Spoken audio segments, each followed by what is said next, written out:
Chapter 21. Victory over the Canaanites. The Canaanite, the king of Arad, who lived in the south, heard tell that Israel came by the way of Atharim, and he fought against Israel, and took some of them captive. Israel vowed a vow to Yahweh, and said, "If you will indeed deliver this people into my hand, then I will utterly destroy their cities." Yahweh listened to the voice of Israel, and delivered up the Canaanites, and they utterly destroyed them and their cities.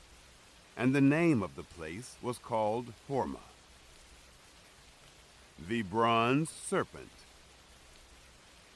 They traveled from Mount Hor by the way to the Red Sea, to compass the land of Edom. And the soul of the people was much discouraged because of the way. The people spoke against God and against Moses.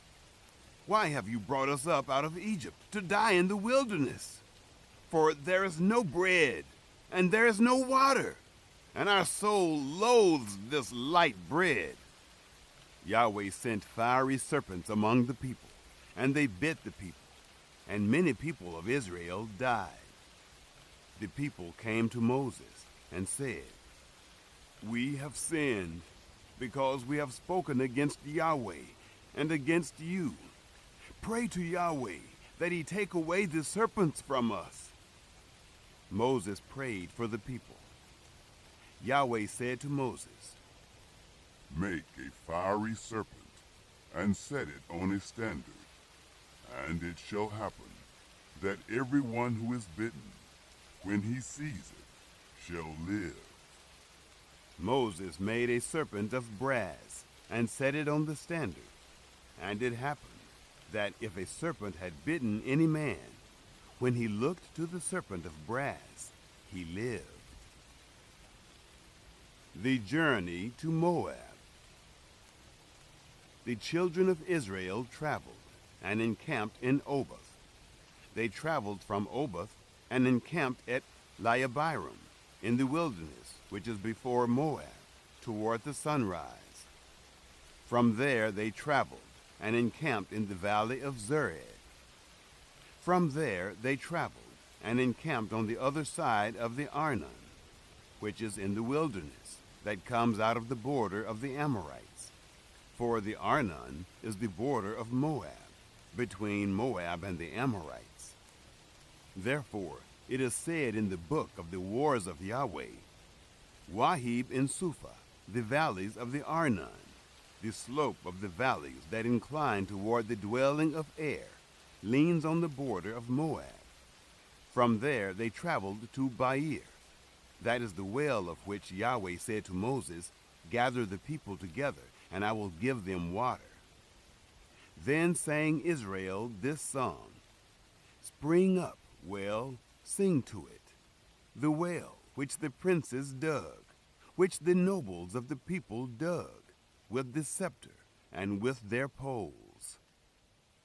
From the wilderness they traveled to Mattanah, and from Mattanah to Nahaliel, and from Nahaliel to Bamoth, and from Bamoth to the valley that is in the field of Moab, to the top of Pisgah, which looks down on the desert.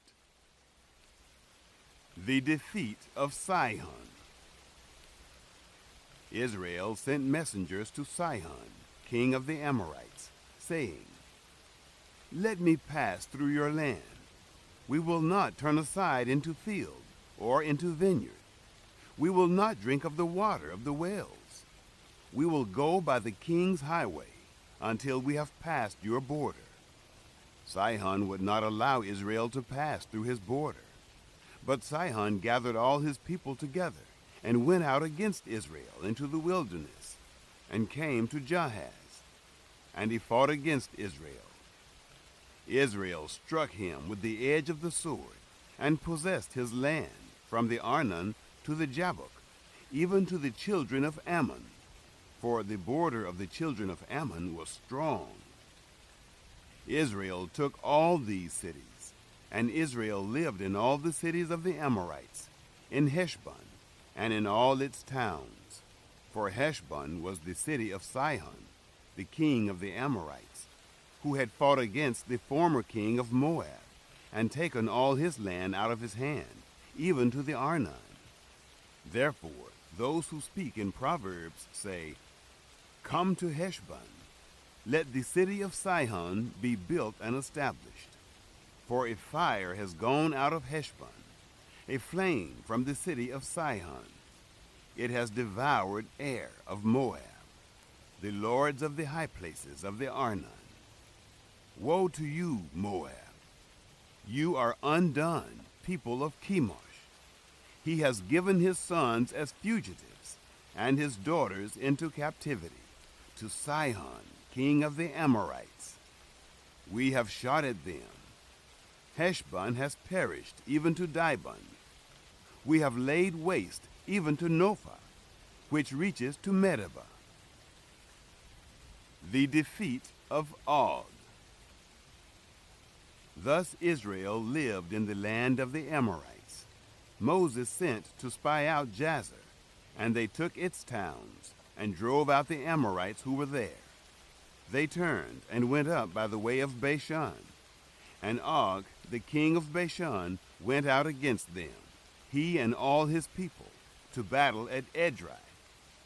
Yahweh said to Moses, Don't fear him, for I have delivered him into your hand, and all his people, and his land, and you shall do to him as you did to Sihon, king of the Amorites, who lived at Heshbon. So they struck him, and his sons, and all his people, until there was none left him remaining, and they possessed his land.